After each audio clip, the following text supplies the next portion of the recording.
segredos para alcançar a bênção. Uma mensagem simples, mas foi algo que o Senhor trouxe ao meu coração já no final do dia para esta noite. Eu ouvi um comentário que me parece que seria um culto conduzido pelas mulheres da igreja, né? Então vamos falar sobre uma mulher que para mim é uma das mais extraordinárias da Bíblia. E o detalhe, eu não sabia que era culto das mulheres, tá? E o detalhe, a Bíblia nem dá o nome dela. Ela é conhecida como a mulher Ciro-fenícia.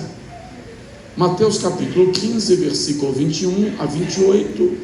Aí você pega um trem para anotar aí, uma caneta, um papel, o seu equipamento, porque o que eu vou lhe dar são alguns passos que esta mulher nos compartilha, algumas lições de vida, que se nós seguirmos, certamente alcançaremos aquilo que o Senhor tem planejado e prometido para nós.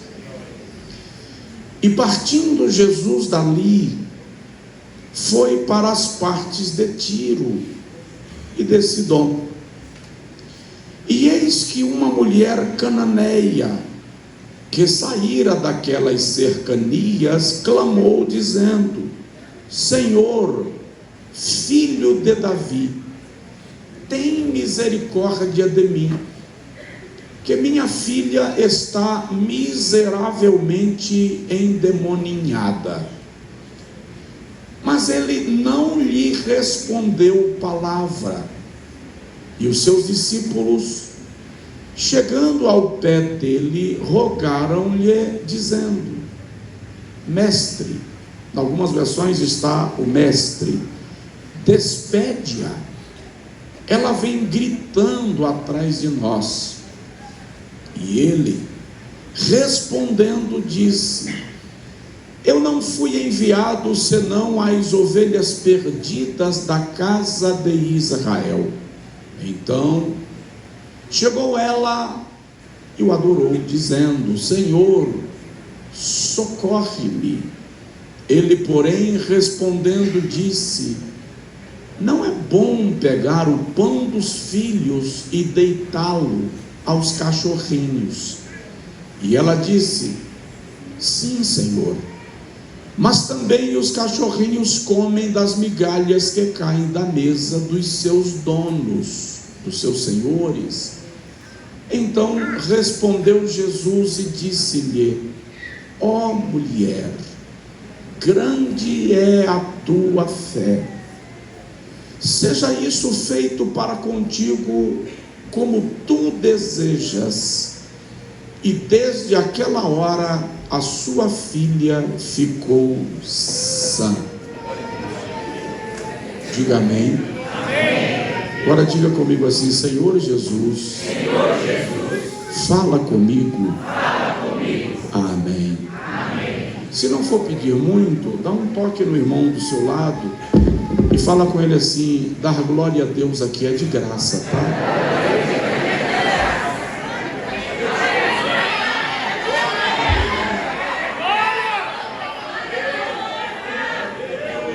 Irmãos,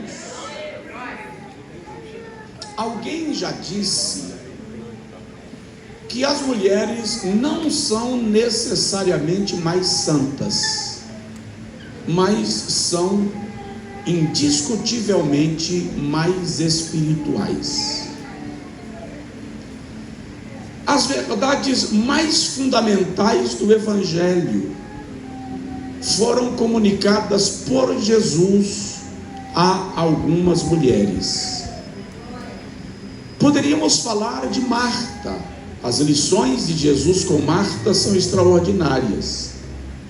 Maria, a irmã de Marta, são lições incomuns que Jesus compartilha. As lições do diálogo de Jesus com a mulher samaritana, por sua vez, estão entre as mais extraordinárias da nossa fé. E poderíamos falar de outras, como aquela que lavou os pés de Jesus com lágrimas e enxugou-os com os seus cabelos. E por que não falar daquela que quebrou o vaso de alabastro? Ou seja, elas estão presentes em todo o ministério do Mestre. No dia da ressurreição, são elas que estão lá. Mas no momento que ele está crucificado, Pedro fugiu, negou Jesus, Marcos corre enrolado num lençol, Judas o traiu. O texto diz que ao longe estavam algumas mulheres. Elas estão lá. Meu filho ainda era um menino, talvez ele tivesse uns 6 ou 7 anos. Estávamos no trânsito e alguém me deu uma fechada no trânsito. E ele disse assim: só pode ser uma mulher.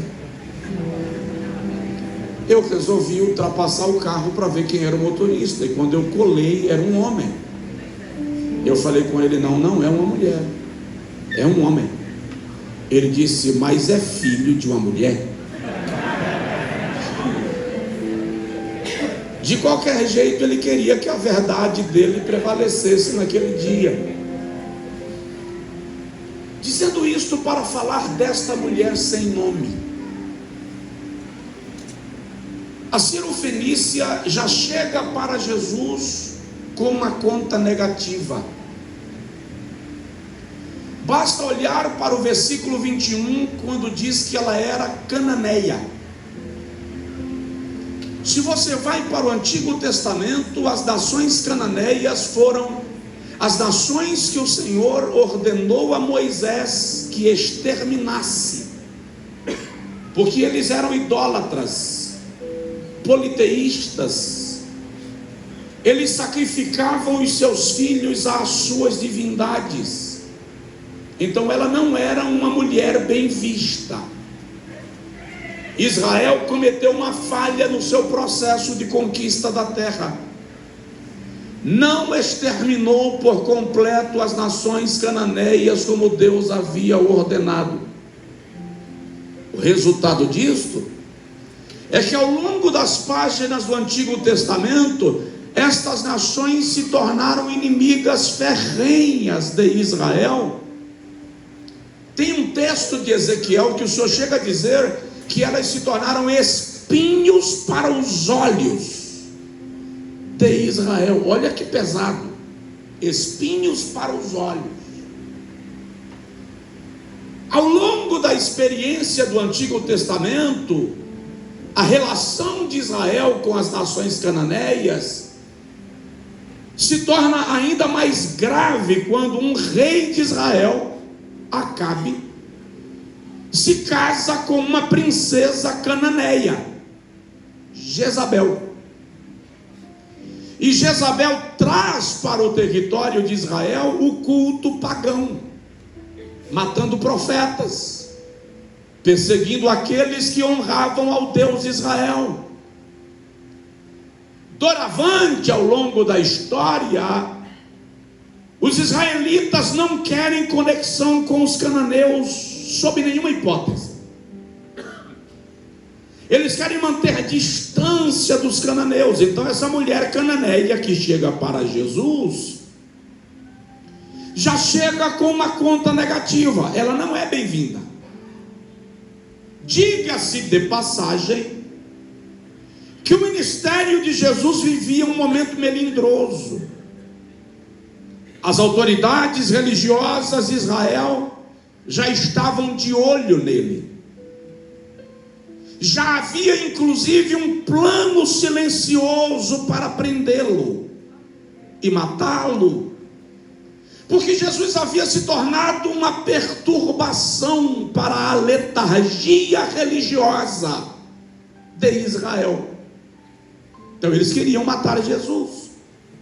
Jesus sai da região da Judéia, território de Israel, e vai para as regiões de Tiro e de Sidom, fora do território de Israel, para sair da zona de conflito.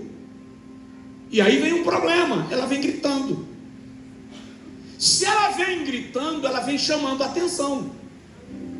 E naquele momento, o que os discípulos mais queriam era de discrição, para ninguém saber onde eles estavam. Não era essa a preocupação de Jesus, naturalmente, mas os discípulos estão totalmente ansiosos, amedrontados até com o cenário da Judéia. Surge a lição que essa mulher nos ensina. Ela tem uma filha que, no relato de Mateus, estava em casa endemoniada. No relato de Marcos, essa menina estava possuída por uma entidade tão violenta que ela havia ficado em casa amarrada. Veja que o cenário é grave. E a mulher vem gritando para Jesus: tem misericórdia de mim, minha filha está miseravelmente endemoniada.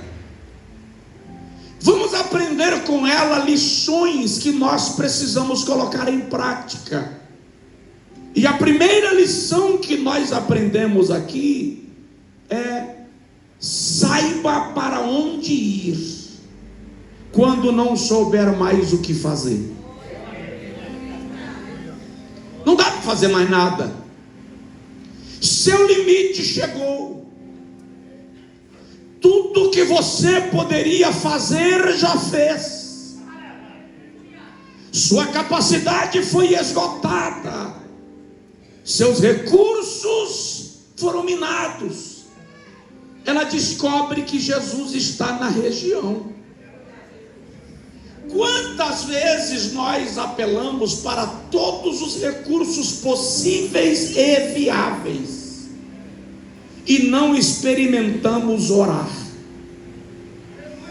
E às vezes a única coisa que Deus está esperando de nós é que nos acheguemos a Ele para uma conversa íntima e pessoal.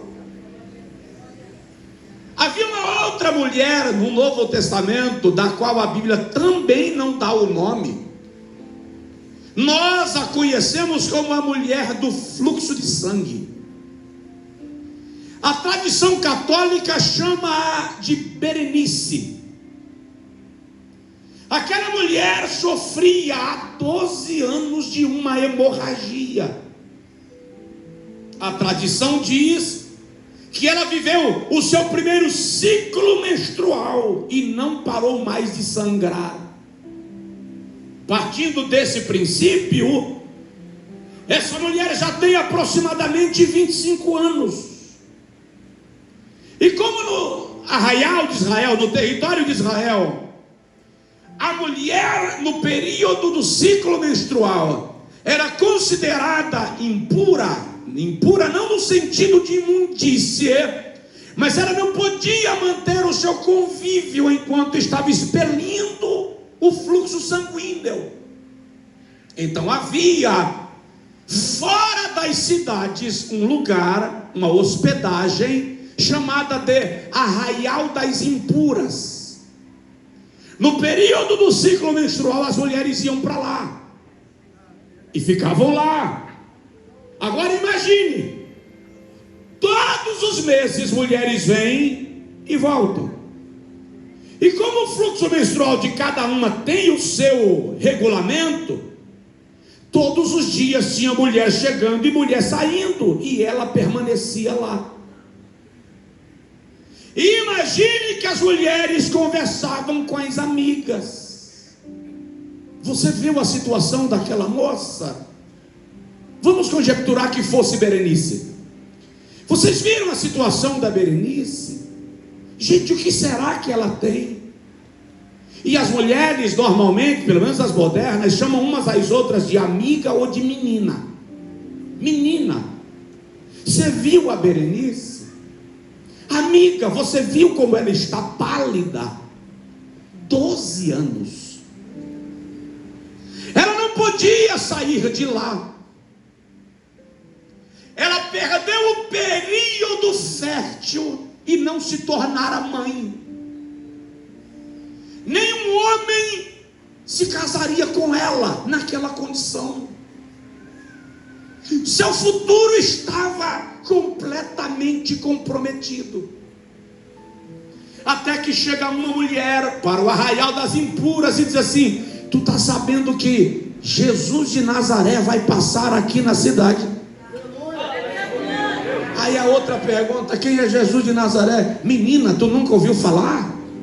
Ele cura cego, levanta morto, os leprosos são purificados. Berenice lá no seu canto diz assim: eu vou dar um jeito de encontrar com ele. Os médicos já não têm solução, mas ele vai resolver meu problema. Se eu tão somente tocar na orla da sua veste, eu serei curada. De algum jeito ela consegue escapar sem que alguém lhe denuncie. Jesus está cercado pela multidão, mas presta atenção, para tocar na orla. A orla não era aqui em cima. A orla era a bainha da túnica. Para entrar no meio da multidão, ela teve que ajoelhar. E provavelmente ela caminhou, como dizem na Bahia, de gatinhas. Foi caminhando por baixo. Quando ela chegou aos pés de Jesus, ela está lá embaixo, ninguém está vendo, e ela vai estender a mão e toca na orla da veste. Quando ela tocou, o texto diz, ela sentiu que o sangue estancou. Jesus parou. Alguém me tocou. Os discípulos dizem assim: mas mestre, a multidão está te apertando. É claro que todo mundo está te tocando. Jesus disse: não. Alguém me tocou com propósito. Não basta vir para a igreja, não basta tocar em Jesus, é preciso ter propósito nisto, porque a resposta se dá a partir do propósito. Ela levanta trêmula e diz: Senhor, fui eu quem te toquei. Ele olha para a mulher e diz: filha, a tua fé te salvou, seja livre deste teu mal.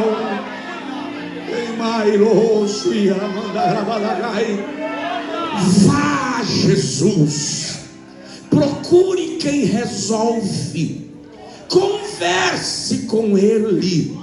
Deus vai dar resposta para o teu problema. Há um milagre me esperando quando você for para quem pode resolver. Essa é a primeira lição que esta mulher nos ensina. A segunda lição que ela nos ensina, você está anotando? Se não estiver, eu vou cantar uma música no final que diz assim: eu sinto muito por você. Isso aqui é para você anotar e colocar no espelho, onde a senhora vai pentear o cabelo todo dia, que é para lembrar disso e colocar em prática. A segunda lição que essa mulher nos dá, versículo número 22. Uma mulher que saíra de Cananeia clamou dizendo: Senhor, filho de Davi, tem misericórdia de mim.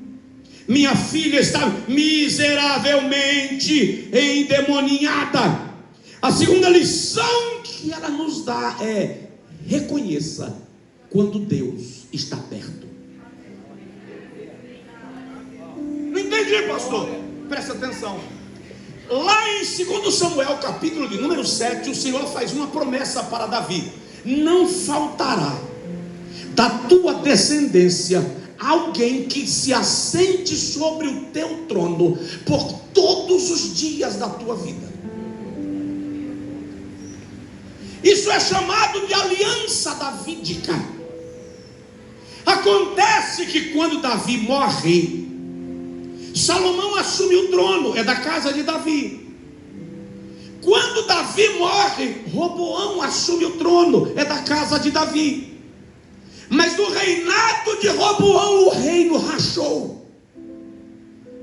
Você tem agora reino do norte, que é chamado de Israel, e reino do sul, que é chamado de Judá. No reino do sul, a linhagem continua sendo a casa de Davi. Mas no reino do norte, você tem dinastias que se levantam e se quebram, e nenhum deles é da casa de Davi. Então você deduz, a promessa de Deus não se cumpriu, porque em Israel quem está reinando não é da casa de Davi. Os anos se passaram, o reino do norte foi destruído, depois o reino do sul foi levado cativo. As 10 tribos nunca voltaram para a sua terra, mas a promessa de um rei da casa de Davi nunca morreu no coração dos verdadeiros israelitas. Quem será? Como nós vamos saber quando ele se levantar? Como identificá-lo? Aí, anos depois, tem uma moça numa aldeia chamada Nazaré, fazendo tricô, preparando crochê, enxoval para o casamento. Quando ela levanta os olhos, tem um rapaz em pé na porta, e o rapaz olha para ela e diz: salve, agraciada, o Senhor é contigo. Ela tomou um susto, e o rapaz diz: não temas, em teu ventre conceberás e darás à luz a um filho, e o seu nome será Jesus, e Deus lhe dará o trono do seu pai Davi. Preste atenção. Se os escribas soubessem que Jesus era filho de Davi, não lhe teriam perseguido. Se os fariseus reconhecessem Jesus como filho de Davi, não lhe teriam rejeitado. Se o sinédrio soubesse que Jesus era filho de Davi, não teriam coragem de julgá-lo. Você não encontra nenhum israelita no Novo Testamento chamando Jesus de filho de Davi. Pelo menos nenhum do clero, da alta elite. Mas você encontra um cego na entrada de Jericó, sem enxergar nada, mas reconhecendo: ele é o filho de Davi, ele é o filho de Davi, ele é a profecia, ele é a profecia. Aí vem uma mulher cananeia e diz: eu conheço a profecia, eu creio nela, filho de Davi.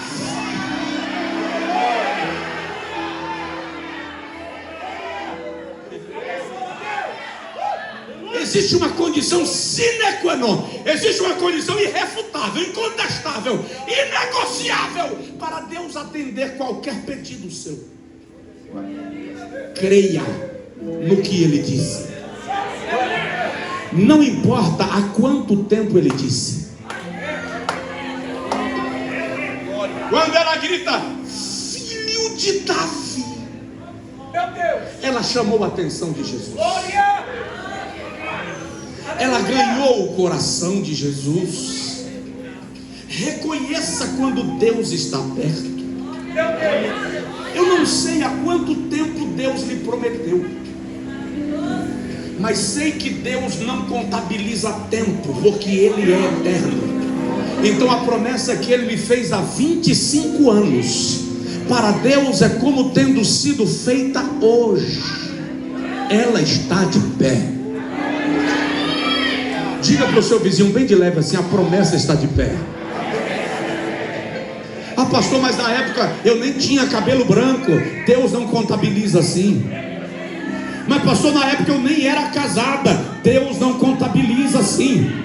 Mas pastor, na época eu ainda estava na universidade. Não é assim que Deus faz a conta. O que ele disse vai se cumprir. Nem que ele precise parar o sol, estacionar a lua, abrir mar, jumenta fala, mas o que ele disse vai se cumprir.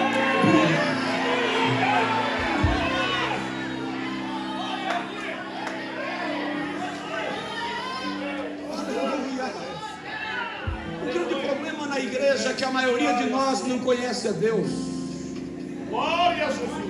Nem sabe quando ele chegou perto de nós para mudar o quadro. E se a pessoa que sentou do seu lado hoje no ônibus, vindo do trabalho, foi o próprio Deus se assentando do seu lado para manifestar a sua presença e você nem percebeu? Ah, pastor, aí não. Aí não. Eu sigo já com o texto. Conheci o testemunho de um pastor no Rio de Janeiro. Ele trabalhava como corretor de imóveis e estava falido. A imobiliária dele estava fechada porque ele não tinha dinheiro para abrir a imobiliária e garantir a conta de luz. E ele disse que estava indo para a igreja, pastor, com o carro na reserva. Toda vez que tinha uma ladeirinha ele colocava em ponto morto para aproveitar aquilo que na Bahia a gente chama de banguela. E um dia ele foi para a escola bíblica dominical. A esposa ficou em casa e ele foi de banguela. Na volta, a mulher tinha dito: pega um pouco de dinheiro que ainda tem no bolso e compra pão para o café da noite. Ele disse: tudo bem. Aí quando ele passou debaixo de um viaduto, ele viu um mendigo. E o Senhor falou com ele assim: para e conversa com ele. Ele disse que falou assim: vou perder minha banguela, né? Mas tudo bem. Estacionou o carro e foi conversar com o mendigo. Quando ele saudou o mendigo, o Senhor falou com ele assim: coloca ele no teu carro, leva para casa e dá comida. Ele disse que falou assim: Senhor, eu não tenho comida nem para mulher e por menino, vou levar o mendigo. E o Senhor falou com ele: não teima, leva e dá comida. Ele disse que colocou o cara no carro, mas não conseguiu ficar à vontade. Baixou os vidros, o cara fedia, cheirava mal, o cara estava estragado. Quando ele parou o carro na porta da casa, a esposa saiu e disse: está carregando carniça? O mau cheiro chegou dentro de casa. E ele falou assim: cala a boca, que eu estou trazendo um rapaz, pelo amor de Deus. Quando o rapaz apareceu, a mulher disse: não vai entrar na minha casa. Aí ele falou: mas Deus mandou dar banho no cara. A mulher falou: no chuveiro do quintal. O rapaz passou pelo corredor da lateral da casa para tomar banho no quintal, e Deus falou com ele: dá banho na suíte do teu banheiro.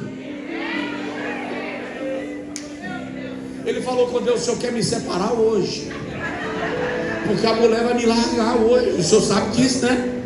Mas o senhor está mandando. Falou com ela: foi Deus que mandou, teve que dar banho nele no nosso banheiro. Ela saiu para lá com a cara feia. Ele foi, deu banho no cara, fez a barba do cidadão. Aí ele disse que quando terminou de fazer a barba, ele falou: como é que eu vou dar banho nesse cara e colocar ele na mesma roupa que ele estava? Aí ele foi no guarda-roupa dele, escolheu uma roupa velha lá. A roupa velha dele já estava melhor que a roupa do cara. Mas quando ele está escolhendo a roupa velha, o Senhor falou com ele: não, você vai dar para ele uma roupa boa. Ele disse: eu já botei o cara no meu banheiro. Tá bom. Foi lá, pegou a roupa, vestiu o cara sentou para almoçar e falou com ele que era de uma cidade do interior do Rio de Janeiro, precisava ir embora, não tinha o dinheiro da passagem e assim por diante. Aí o Senhor falou com ele: lembra do dinheiro do pão? Leva ele na rodoviária e dá o dinheiro da passagem para ele. Ele falou com Deus: se eu levar ele na rodoviária, eu não vou para o culto à noite, a gasolina não dá. O Senhor falou com ele: só leva ele na rodoviária. Ele foi na rodoviária, ele falou assim: esse cara é malandro, ele vai pegar meu dinheiro e vai comprar droga e não vai comprar passagem. E ele disse que foi lá no guichê, comprou a passagem, pagou e ficou esperando a hora do ônibus para o cara não fugir, segurando a passagem. Aí pediu para o rapaz da rodoviária deixar ele descer onde o ônibus chegava, e o cara deixou, e ele entregou a passagem para o cara, e entrou no ônibus com o cidadão, e disse: aqui sua poltrona é essa, e saiu. Mas ele disse que saiu, e ficou atrás da coluna na rodoviária, esperando se o cara ia descer do ônibus para ir embora, até que o ônibus fechou a porta. Quando o ônibus fechou a porta, ele veio correndo e bateu na porta do ônibus e falou com o motorista: eu deixei um rapaz aqui agora, eu quero ver se ele saiu do ônibus. O motorista falou: mas você não deixou ninguém aqui. Deixei. Você viu eu entrar com o rapaz?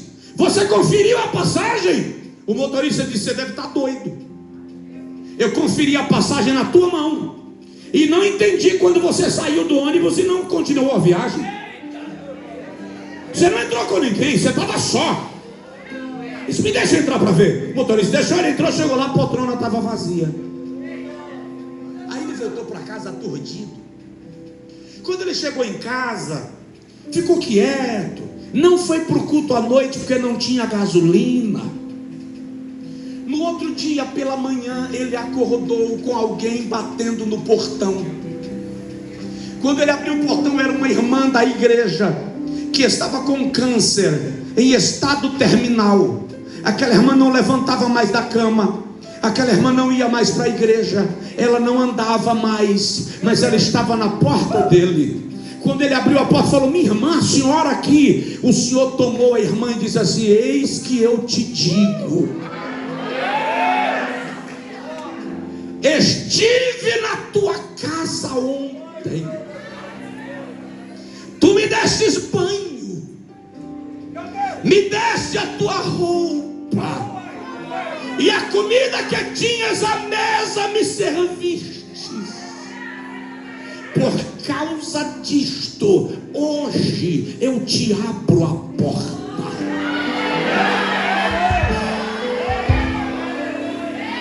Depois do almoço, o telefone toca e alguém falou: eu estou com um grupo de outro país querendo comprar uma área para montar um shopping no Rio de Janeiro. E ele testemunhou assim: o dízimo da comissão, presta atenção, o dízimo da comissão foi R$1.200.000.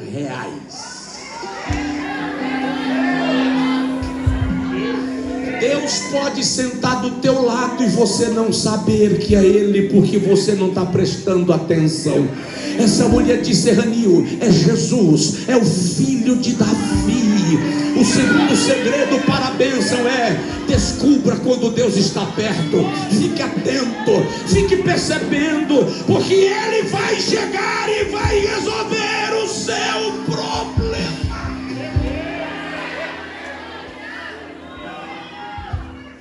Tem alguém aí? Diga amém. Amém. Pode ir mais um pouquinho? Amém. Eu ia perguntar que hora termina, você disse que é quando acaba. Terceiro,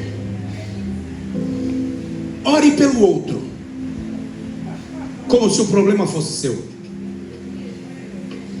Você já percebeu? Eu venho para o texto. Você já percebeu que todas as vezes que você tem um grande problema, aparece alguém pedindo ajuda com um problema parecido com o seu? Só que normalmente o problema do outro é menor. Parece, mas é menor. Aí você diz assim: cadê a ideia? Estou conseguindo resolver nem o meu abacaxi, vou me consumir agora para resolver o problema do outro. Não vacila. Deus pode estar testando você para liberar na sua vida, porque Ele abençoou e virou o cativeiro de Jó, enquanto ele orava pelos seus amigos. No Antigo Testamento tem uma mulher morrendo de fome. Ela está catando o último graveto para acender o último forno, assar o último bolo, para comer com o seu filho e morrer. Chega um desconhecido no quintal dela, caiu de paraquedas. Ah, pastor, mas é o profeta Elias. Tu sabe que é o profeta Elias, ela não sabia. E ele olha para ela e diz: dá um pouco de água. Tem 3 anos e meio sem chover. Detalhe, de quem é a culpa por não estar chovendo? De Elias, porque não foi Deus quem mandou, foi Elias quem disse, segundo a minha palavra. Ah, se a mulher soubesse, ela ia virar para ele e dizer assim: foi você que suspendeu a chuva, agora está com sede. Mas tem coisa que é melhor você não saber, que é para você não perder o milagre. Ela levanta e vai buscar água. Quando ela está a caminho, ela diz assim: ô senhora, faz um bolo para mim. Ela virou: ô meu senhor, eu estou pegando o último graveto para assar o último bolo para mim e meu filho, porque lá só tem um resto de farinha na panela e um resto de azeite na botija. Comeremos e morreremos. Elias olhou para ela e disse assim: faz um bolo primeiro para mim, depois para ti e para teu filho. Eu vou perguntar: quem aqui faria? Tem uma irmã ali que faria, e eu não duvido. Agora cá entre nós, eu, Josué Brandão Amorim, não faria. E eu poderia até dizer assim: olha, o meu bolo eu até te dou, mas o do meu filho? Não, irmão, vai passear no Ibirapuera. Não, o bolo do meu filho é o último. A mulher foi, fez o bolo. O que levou aquela mulher a fazer aquele bolo, irmão? Eu só posso imaginar o seguinte: que a mulher tenha pensado: eu vou comer um bolo e vou morrer. Na melhor das hipóteses, eu vou viver mais um dia. Então, já que eu vou morrer mesmo, eu vou morrer socorrendo alguém. Aí, enquanto Elias come o bolo, eu imagino o olho do menino, porque o olhar da fome é longo. Eu imagino o menino olhando para o bolo dele, dizendo assim: meu bolo. Aí Elias olha para ela e diz: vai lá, faz o teu bolo e o bolo do teu filho. Ela diz: não, meu senhor, só tinha um resto de farinha na panela e um resto de azeite na botija. Elias diz assim: assim diz o Senhor, a farinha da panela não acabará e o azeite da botija não secará, até que venha chuva sobre a terra. Olhe pelo outro como se o problema fosse seu.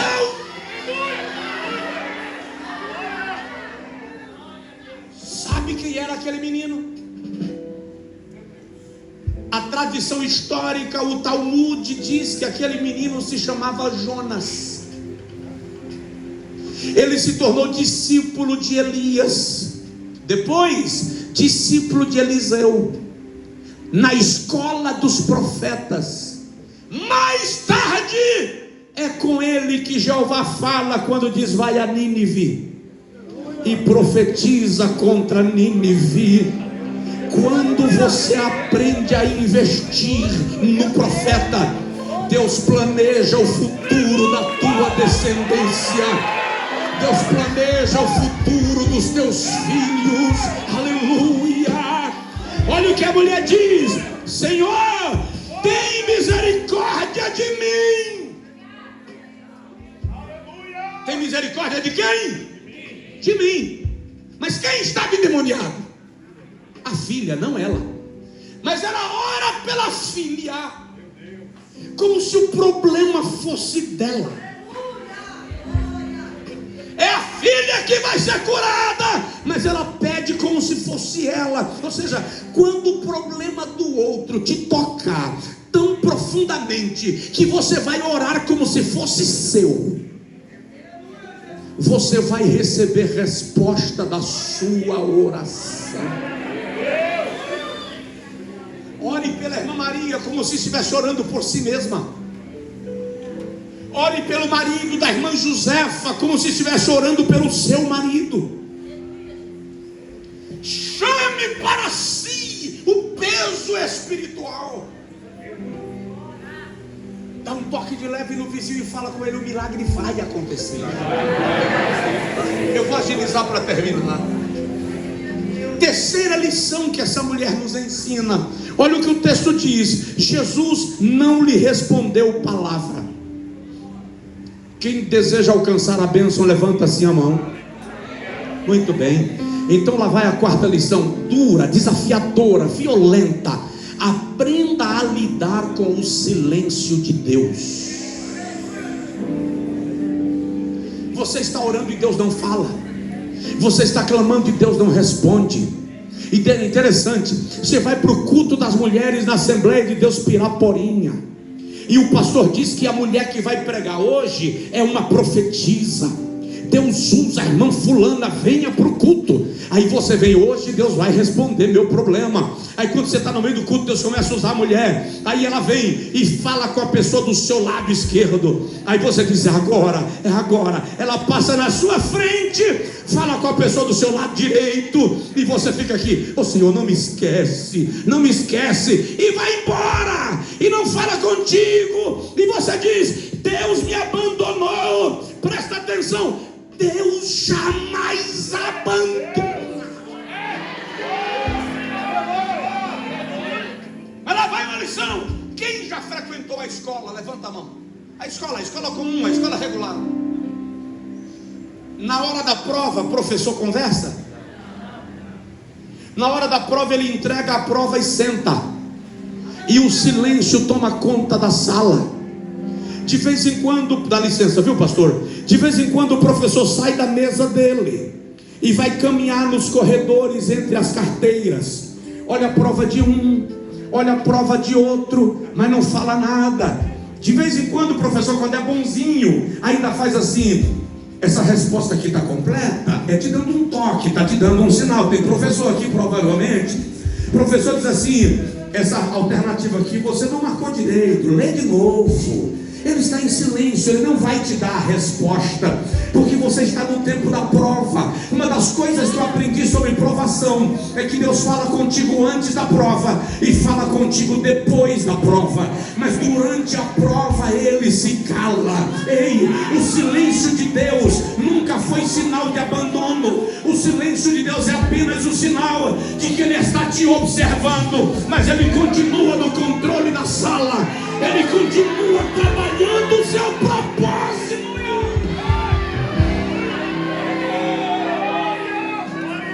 Aprenda a lidar com o silêncio de Deus.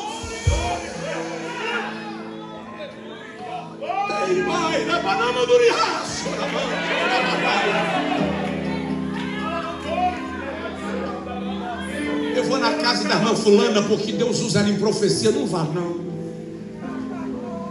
Vá não. Não vai não, porque você vai chegar lá e a irmã fulana vai se sentir pressionada a profetizar alguma coisa, e por causa da pressão ela vai até profetizar, mas não significa que foi Deus que falou.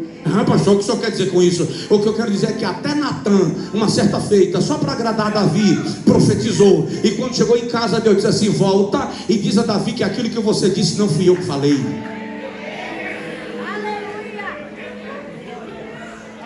Atrás de profeta. Se Deus quiser falar com você por profecia, ele traz o profeta na sua porta. Se o profeta não vier, pastor, Deus levanta outro. E se o outro não vier, a jumenta fala. Não sai atrás. Fica no teu lugar. Aprende a lidar com o silêncio de Deus, porque até no silêncio Deus está falando. Quarta lição? Quem está anotando? É a quarta agora? Quinta lição que essa mulher nos ensina. Olha o texto, versículo 23. Ele não lhe respondeu palavra. Silêncio. E os seus discípulos, chegando ao pé dele, rogaram-lhe dizendo: manda ela embora, despede-a, porque ela vem gritando atrás de nós. A quinta lição que essa mulher nos dá: aprenda a lidar com a oposição. Você está orando e tem gente dizendo não vai dar certo. Deus levanta o vaso, fala contigo, eu vou te usar. Aí quando termina a profecia, alguém olha para você assim: tu acredita mesmo que Deus vai usar logo tu? Já, claro. É incrível como o ambiente pentecostal é o ambiente que mais questiona a manifestação do Espírito Santo. Tu acredita mesmo? Teu marido, tu acha que tem jeito para aquele homem? Minha filha, teu filho não quer nada, mas Jeová disse. E se Jeová disse, pode empenar o eixo da terra, Ele vai fazer. Aliás, presta atenção, muitas vezes a oposição é o sinal mais claro de que você está na direção certa. Manda ela embora. Mas aqui é lindo, porque quando eles dizem, manda ela ir embora, a Bíblia Sagrada revela para nós a sexta lição: aceite uma resposta diferente. Olha que pesado. Jesus diz assim: eu não fui enviado senão as ovelhas perdidas da casa de Israel. Tem alguém aqui? Diga comigo assim: eu não fui enviado senão as ovelhas perdidas. De onde? Da casa de Israel. Aquela mulher era da casa de Israel, sim ou não? Não. Então Jesus está diminuindo a chance dela. Ele está dizendo para ela: você não faz parte da minha prioridade missional. Eu não vim para os gentios, eu não vim para as nações cananeias, eu vim para a descendência de Abraão, a casa de Israel. Jesus diminui a porta para ela. Se prepare para uma resposta diferente. Nem sempre Deus age como você desenhou. Aí quando Jesus faz isso, ela vai para a sétima aula.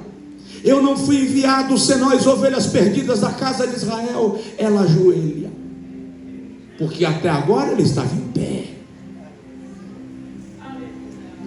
Quando ela ajoelha, como é que você sabe que ela ajoelhou, pastor? Porque diz que ela adorou. E adoração é proskeneou, dobrar-se, encurvar-se, ajoelhar, inclinar-se.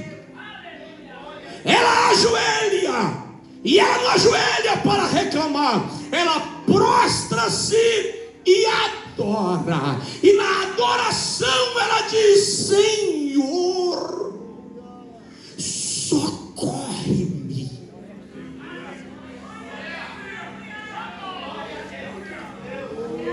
Fala com o seu vizinho assim: aprende o caminho da adoração.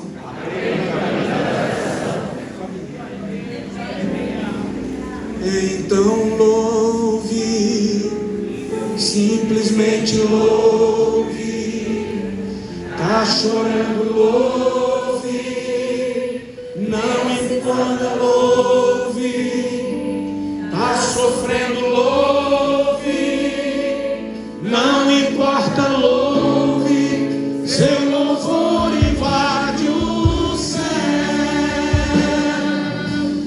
Deus vai na frente, abrindo caminho, quebrando as correntes, tirando os espinhos, ordena os anjos pra contigo lutar. Ele abre as portas pra ninguém mais fechar. Ele trabalha para o que nele confia, caminha contigo de noite ou de dia. Erga suas mãos, sua bênção chegou. Comece a cantar com muito louvor.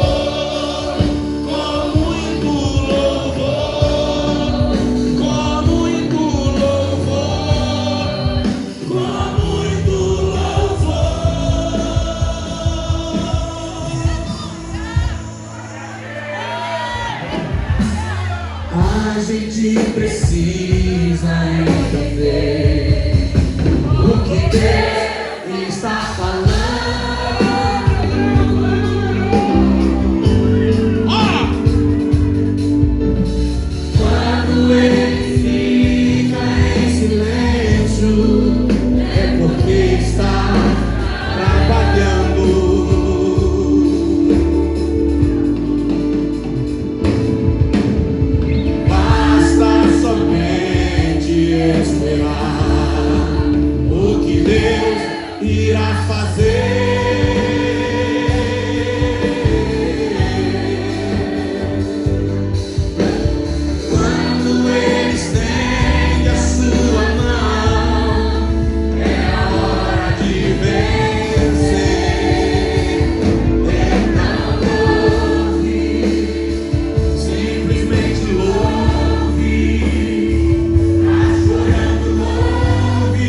alcançar o coração de Deus, adore.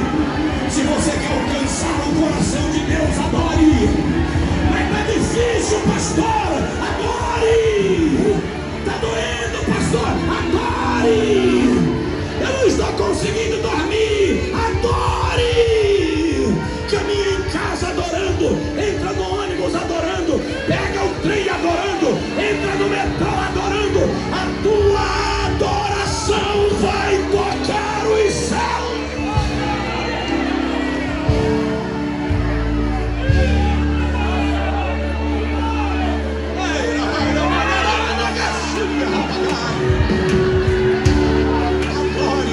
Adore, erga as suas mãos e adore, coloque a mão no peito e adore, aplauda e adore, apenas adore, adore, adore, adore.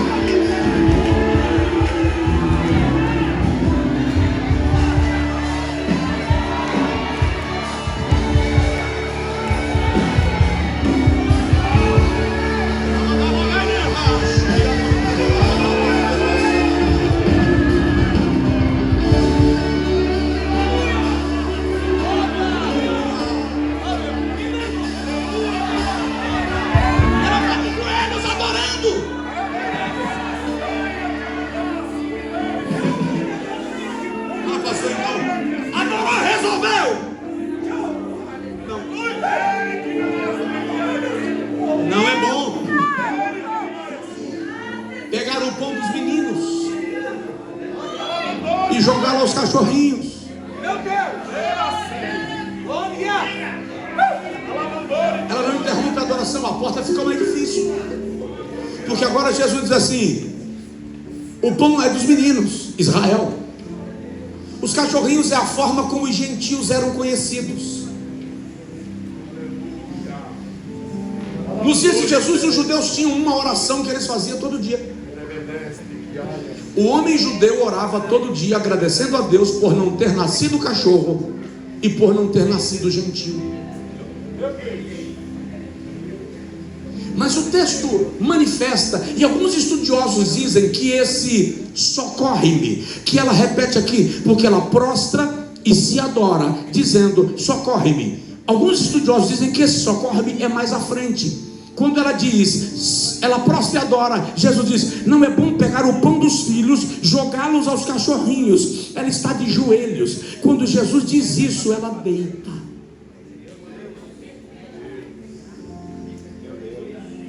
Oitava lição: desça, continue descendo, desça mais.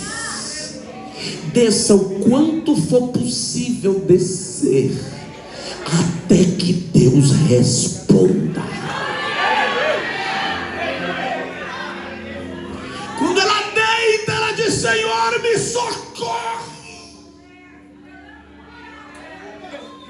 Sabe o que eu mais admiro nesse texto? Se fosse um homem, já teria ido embora.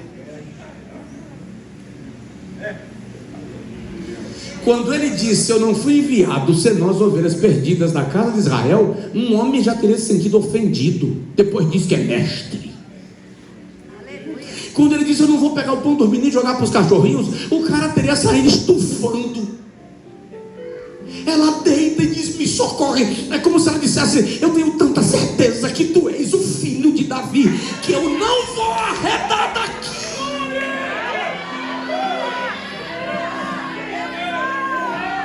Sabe o que acontece, pastor? Isso aqui fura a bolha. Isso aqui não é teológico. Isso aqui é apenas bíblico. Ela cortou a fila. Ela cortou a fila. Quer que eu prove? Veio para o que era seu. Ele veio para os judeus. Jesus diz para ela, eu não vim para os da casa de Cananeia, eu não vim para os gentios, eu vim para a casa de Israel. Mas ela ficou lá grudada. Quando ela fica grudada, Jesus diz, ó mulher,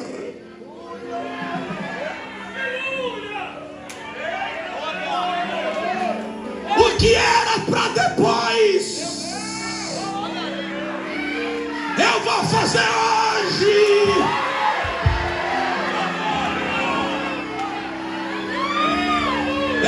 abriu a porta do corredor para você entrar.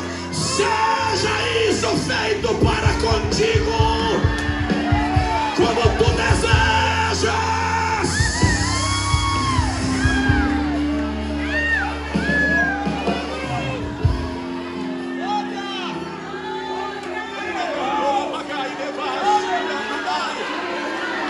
Dá uma sacudidinha no vizinho, dá uma sacudidinha de leve e diz para ele: provoque seu milagre, provoque seu milagre, provoque seu milagre, provoque seu milagre, provoque o seu milagre.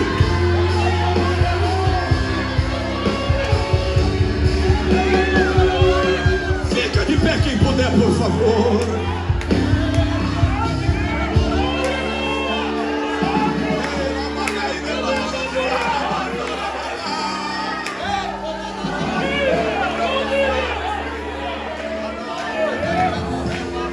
Como é que provoca milagre, pastor Josué? Pelo amor de Deus, o que é que faz?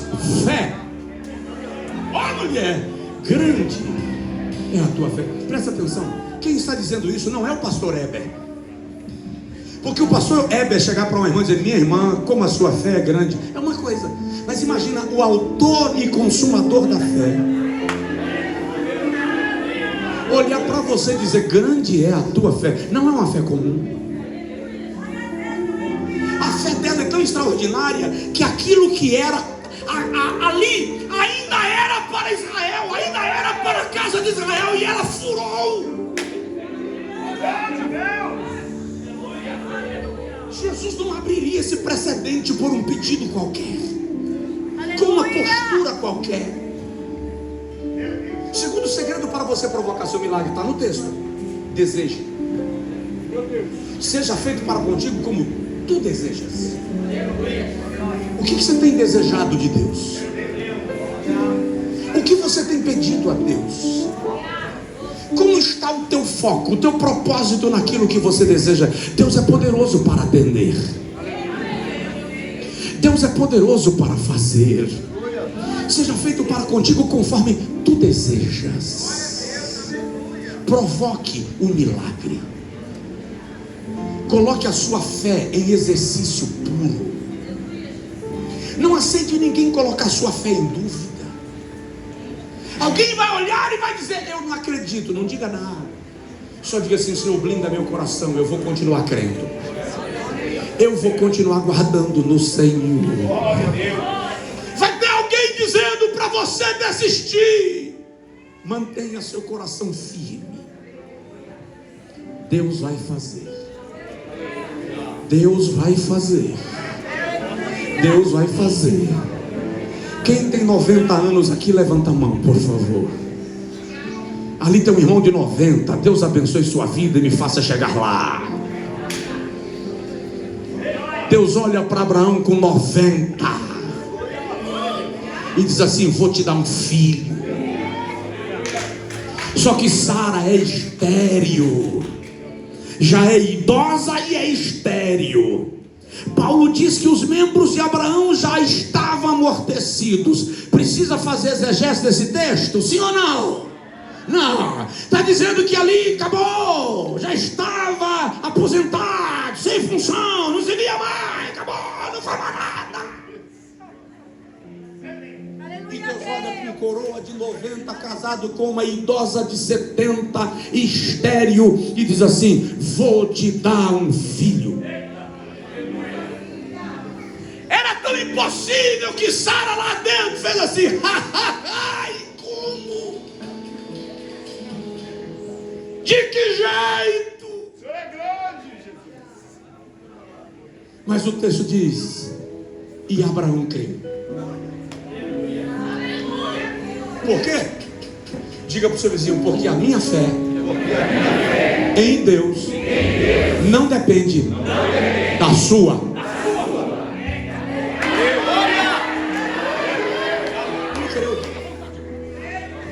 E quando ele creu, a Bíblia diz: e isso lhe foi imputado por justiça. É como se Deus tivesse pego aquilo, fixou no mural e disse: ele creu, vou colocar aqui para que todo mundo veja e ele vai virar símbolo da fé.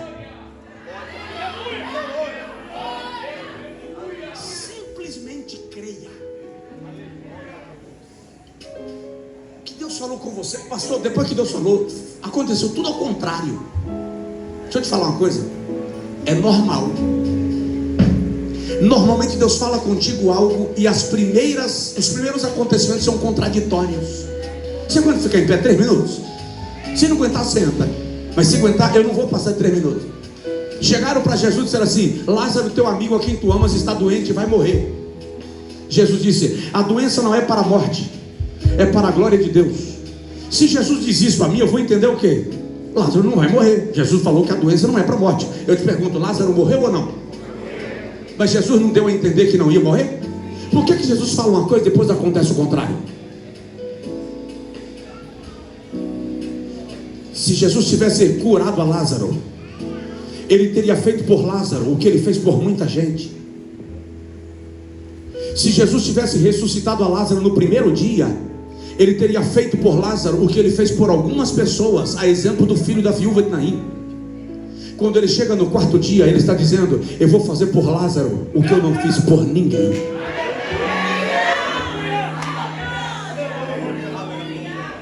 Deus vai fazer na sua vida coisa nova, algo que ninguém viu, que quando você contar, as pessoas vão dizer: que coisa extraordinária. Aleluia. Não murmura no primeiro dia, não murmura no segundo, não murmura no terceiro. Jesus vai chegar, Ele está vindo.